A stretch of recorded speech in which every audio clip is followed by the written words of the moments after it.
नमस्कार, आप देख रहे हैं हार्ट टॉक भारत। मैं हूं दिवाकर विक्रम सिंह।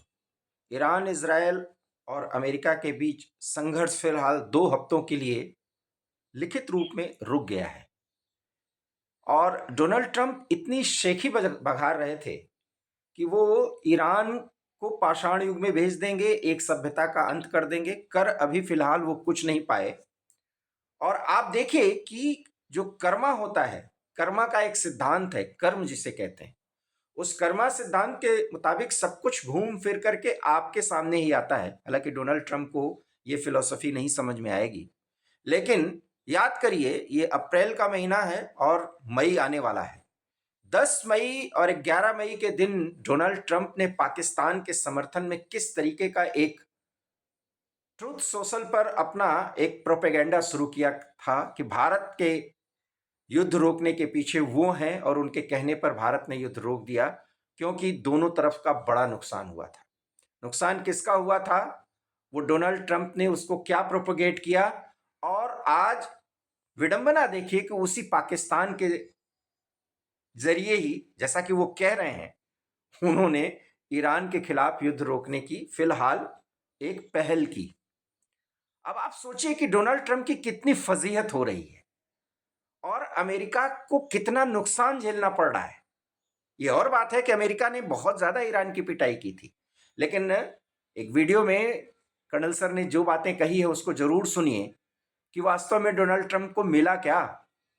सवाल यह है कि डोनाल्ड ट्रंप और उनकी सेना ने अगर भारतीय सेना और भारतीय जो एस्टैब्लिशमेंट है, सरकार है, उसके तौर तरीके और पहल से कुछ सीखा होता।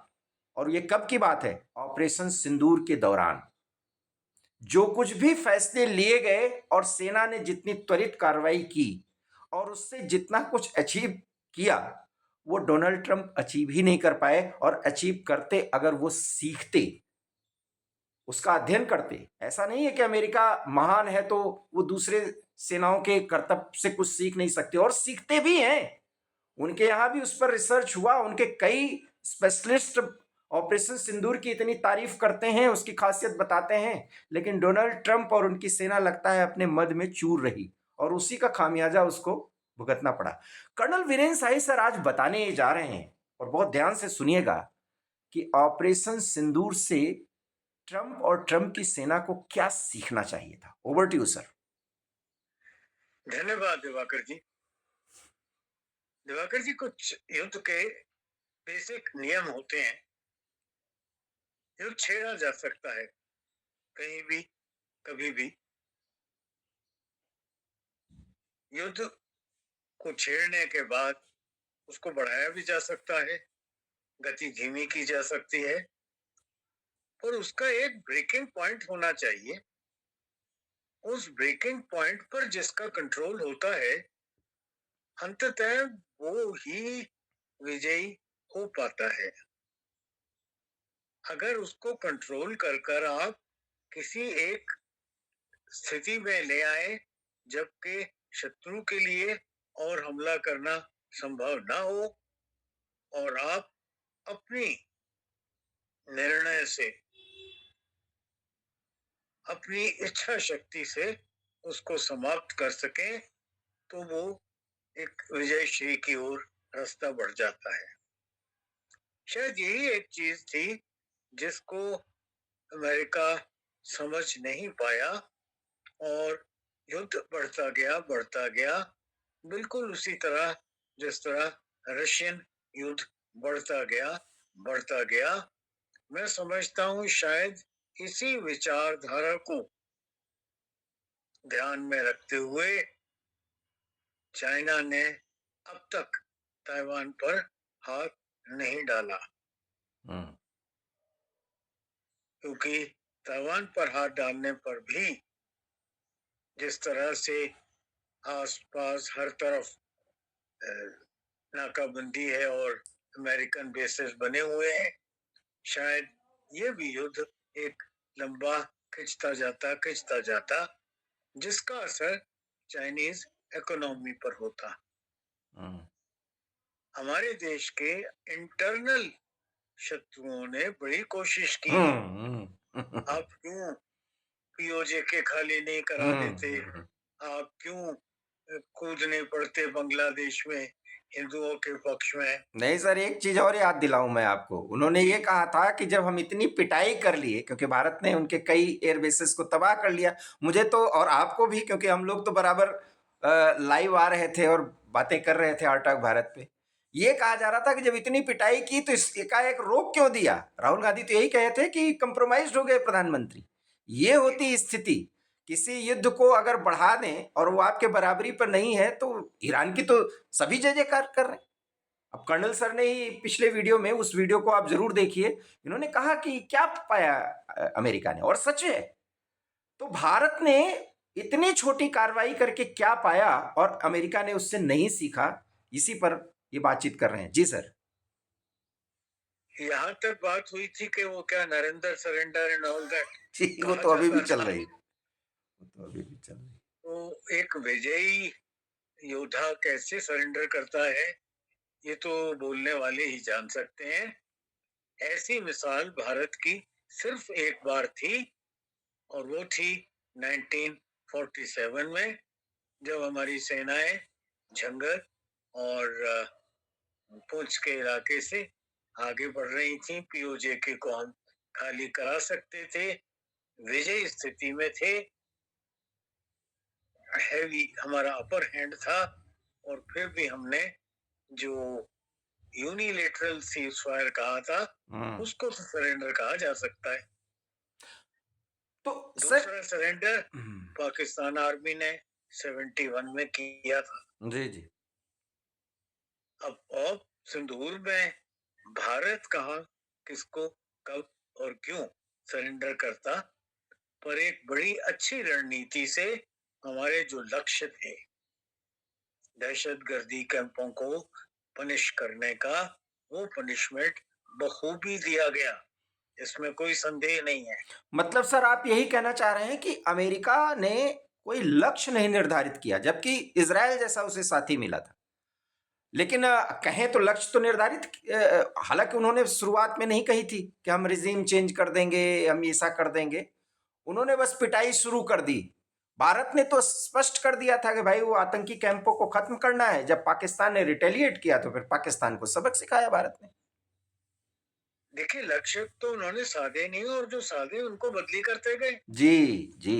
कभी रिजीम चेंज कहते, कभी कहते हमें यूरेनियम भी लेना है। जी जी। पहले कहते थे हमने सिर्फ उनकी एटॉमिक कैपेबिलिटी बर्बाद करनी है। जी।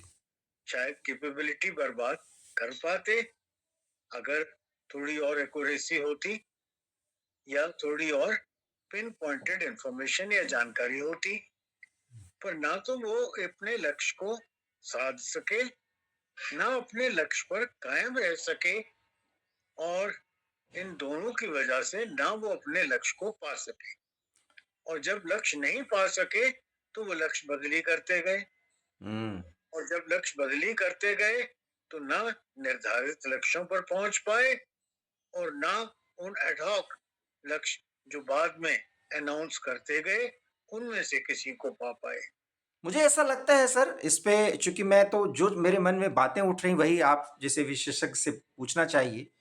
इतना ज्यादा मूव कराया इन्होंने अपनी आर्मी को, तीनों जो पार्ट्स हैं, और वो बड़ी दूर दूर सर के से आकर के ईरान का घेरा लगाते रहे, और अभी तो घेरा रहेगा।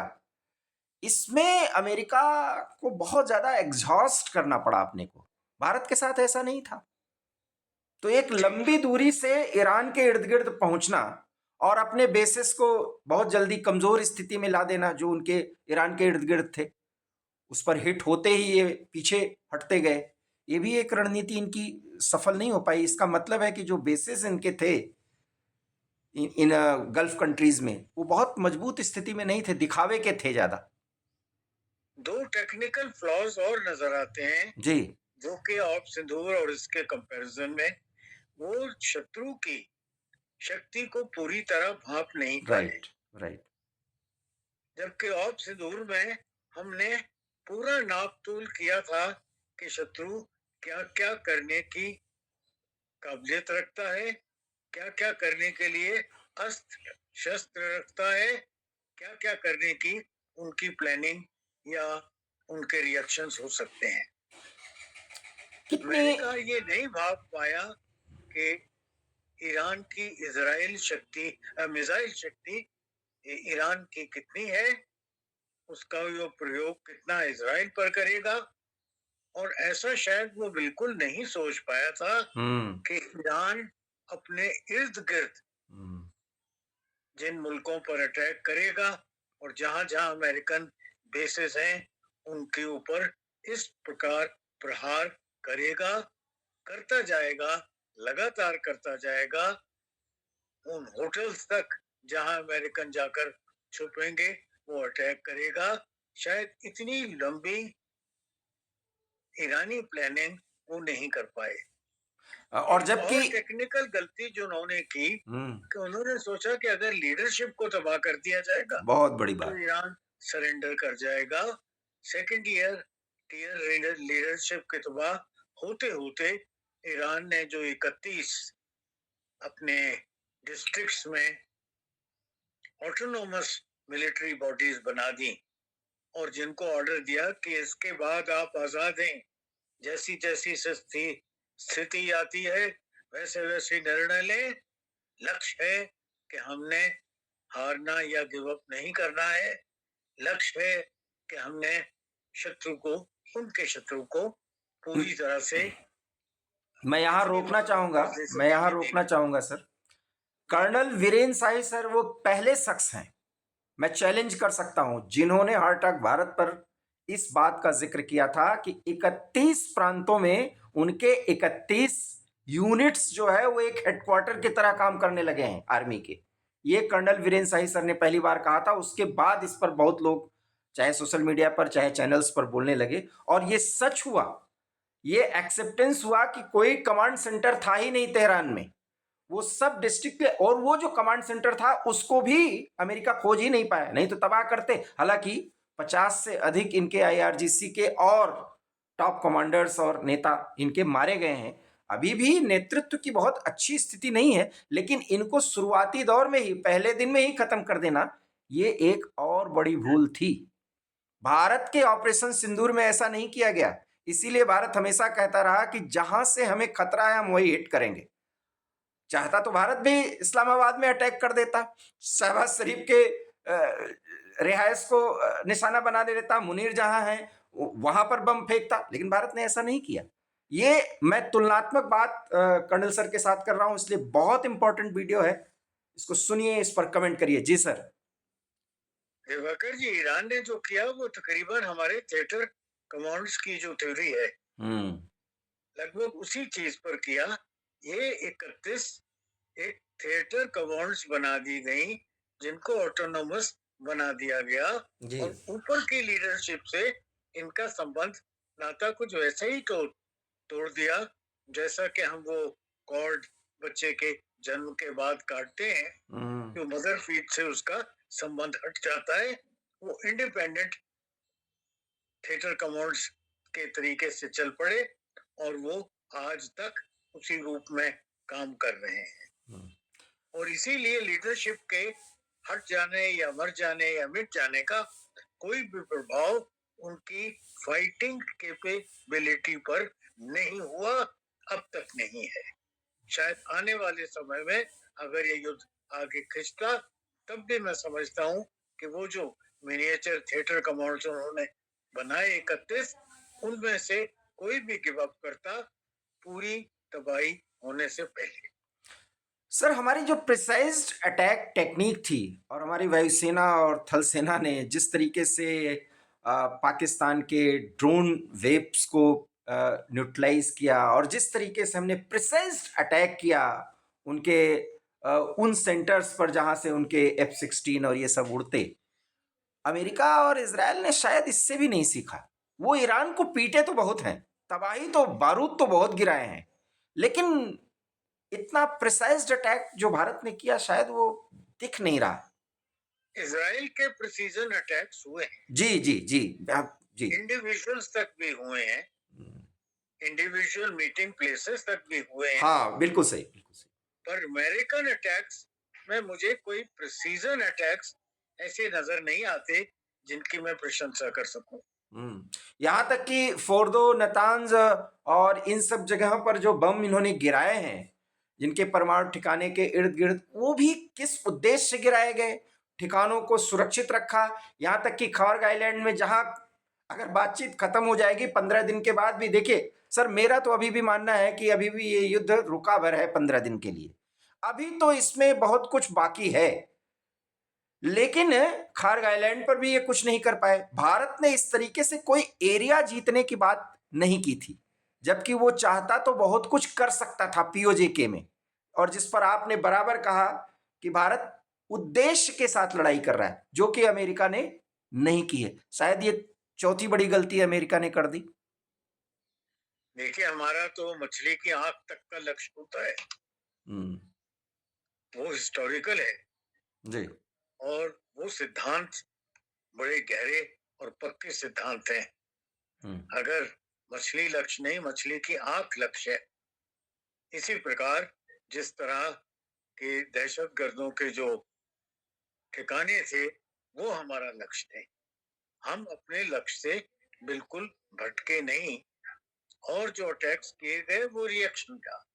पाकिस्तान को कहा था कि हम सिर्फ दहशतगर्दों के टेरर कैंप्स को अटैक करेंगे, आप अगर उसमें दखल न करें तो हमारा युद्ध आपसे नहीं है, हमारा युद्ध सिर्फ टेररिस्ट के अगेंस्ट है। सर, एक और बात मुझे समझ में आती है, आप इसके विशेषज्ञ हैं, ज्यादा बेहतर तरीके से समझ रहे होंगे। अगर मैं गलत कह रहा हूं तो इसको करेक्ट करिएगा। बैलिस्टिक मिसाइल ईरान ने भी छोड़ा, पाकिस्तान ने भी छोड़ा था, हमने तो लॉक कर दिया। उनके मिसाइल दागने की शक्ति को ही हमने फ्रीज कर दिया, अगर मैं गलत वर्ड नहीं बोल रहा हूं तो। अमेरिका ऐसा क्यों नहीं कर पाया, जबकि इजराइल जैसे तेज तर्रार देश का साथ था उसके साथ? इतने अमेरिकन बेसेस थे गल्फ में, उनकी वेव्स जो आती थी वो अमेरिका रोक नहीं पाया सर। छुटपुट आई हैं, लेकिन फिर भी वो रोक नहीं पाए। देखिए, ईरानी जो लॉन्चिंग सिस्टम थे, इन्होंने बहुत अंडरग्राउंड बनाए हुए थे,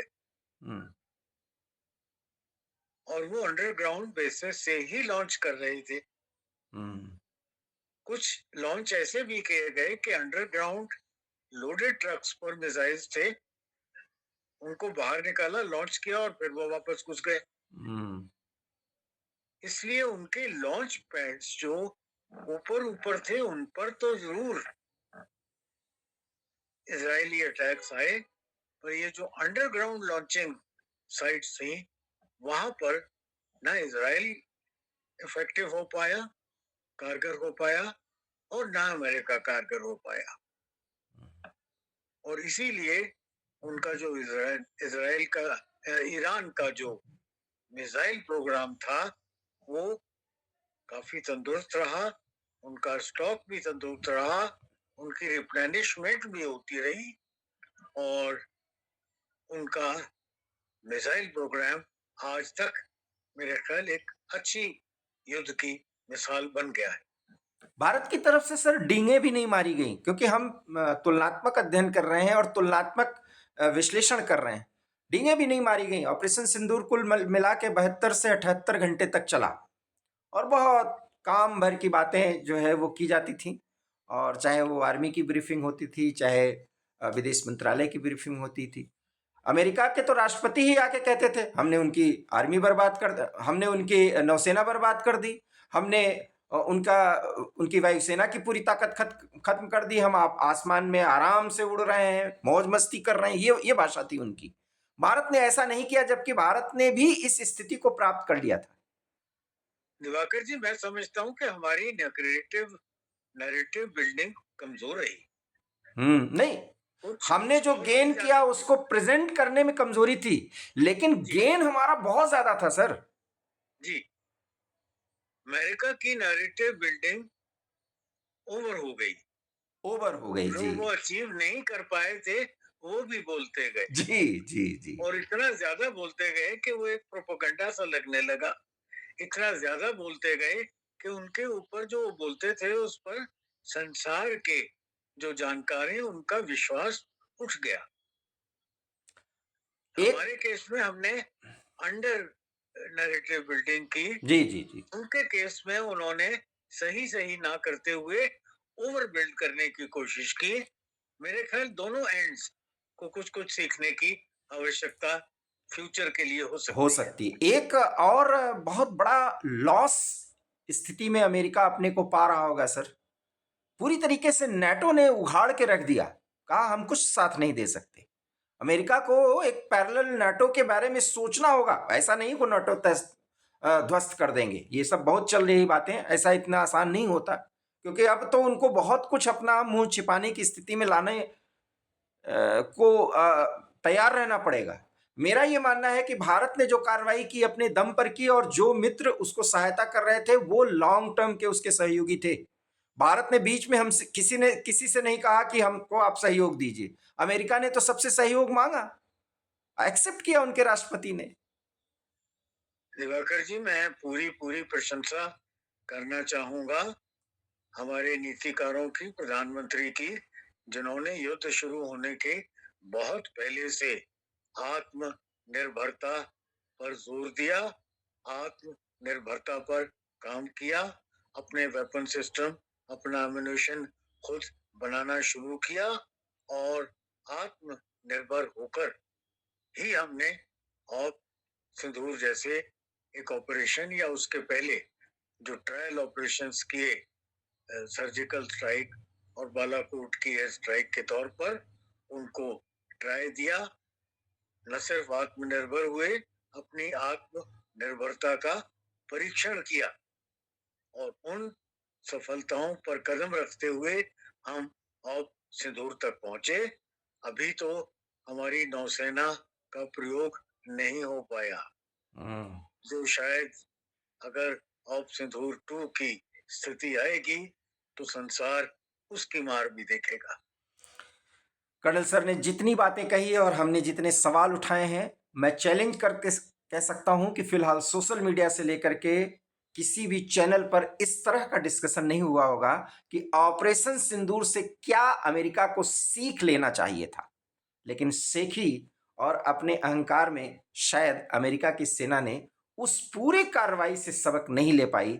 भारत ने कितना बड़ा लक्ष्य हासिल किया बहुत थोड़े समय में, और 40 दिन तक जूझते हुए अमेरिका को ईरान के सामने बस यूं ही मुस्कुरा के पीछे हटने के अलावा और कोई रास्ते के बारे में सोचना ही नहीं पड़ा।